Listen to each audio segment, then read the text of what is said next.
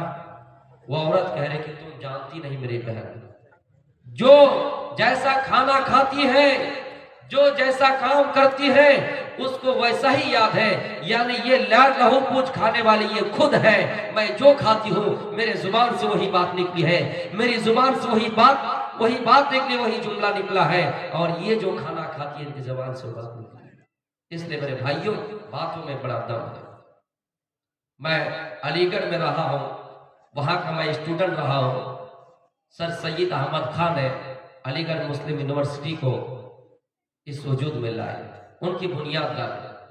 تو ظاہر سی بات ہے، کوئی ادارہ کرتا ہے، قائم کرتا ہے، کوئی مدرسہ چلاتا ہے، اس کی بنیاد ڈالتا ہے تو پہلے چندہ کا سہارا لیتا ہے۔ چندہ کرنے گئے تو ایک آدمی اس طرح بھی ملا کہ جوتی اس کی طرف پھینک دی، جوتا پھینک دیا۔ سر سید احمد خان کی آنکھوں میں آنسو آ گئے، لیکن اپنے آنسوؤں کو پوچھتے ہوئے اس جوتا کو انہوں نے اٹھا لیا، لے لیا، اور بیچ کر جو جوتا پھٹ گیا تھا، جو جوتا گھسیٹ کر ختم ہو گیا تھا، جن کی ویلیو کوئی نہیں تھی، جن کی حیثیت کچھ نہیں تھی، 1 روپیہ میں بکنے والا، میرے بھائیوں سر سید احمد خان نے وہ جوتا لے لیا اور بیچ کر یونیورسٹی کے کام میں لگا دیا۔ لوگوں نے پوچھا آپ کی طرف جوتا پھینکا اور آپ غصہ ہی نہیں، پھر آپ لے لیے بھی اور اس کو بیچ کر یونیورسٹی کے کام میں لگا بھی دیے۔ تو سر سید احمد خان نے کہا تھا جس کے پاس جیسا سامان ہوتا ہے وہ وہی سامان دان کرتا ہے، وہی سامان وہ چندہ دیتا ہے۔ تو میرے پیارے ساتھیوں، یہ شروع میں بات کہہ دی ہم نے، اپنے مضمون کی طرف لوٹا۔ یا ایھا الذین آمنوا اتقوا اللہ، اے ایمان والو اللہ سے ڈرو، اور ہر نفس کو غور کرنا چاہیے کہ اس نے آنے والے دن کے لیے، یعنی کل قیامت کے دن کے لیے کون سی تیاری کر رکھی ہے۔ ایمان والوں سے مخاطب کر کے، اے ایمان والو اللہ سے ڈرو، اس سے پتہ چلا ضروری نہیں ہے کہ ہر ایمان والا